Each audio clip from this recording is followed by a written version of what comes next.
মূলত নয়নঝুলি শ্রেণীর যে জমিগুলো সেগুলো কালের বিবর্তনে বিভিন্ন জায়গায় বেদখল হয়ে গেছে।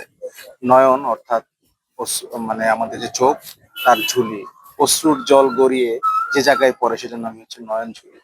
তো এই রাস্তাগুলো যখন তৈরি হয় তখন এই রাস্তাগুলোর বৃষ্টির পানি বা বিভিন্ন যে পানি, সেই পানিগুলো জমা হওয়ার জন্য যে জায়গাগুলো সেগুলোকে আমরা নয়নঝুলি বলি। এখানে একটি নয়নঝুলি শ্রেণীর জমি ছিল।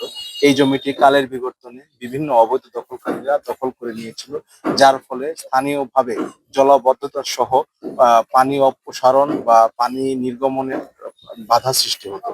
সেটিকে আমরা অপসারণ করার জন্য রোড অ্যান্ড হাইওয়েজ ডিপার্টমেন্ট তারা আমাদেরকে রিকুইজিশন দিয়েছিল। সেই রিকুইজিশনের পারপাসে আমরা এখানে ম্যাজিস্ট্রেট নিয়োগ করেছি। আমি নিয়মিত পরিদর্শনের অংশ হিসেবে এখানে এসেছি। আমরা অবশ্যই অবৈধ স্থাপনা উচ্ছেদ অব্যাহত রাখবো।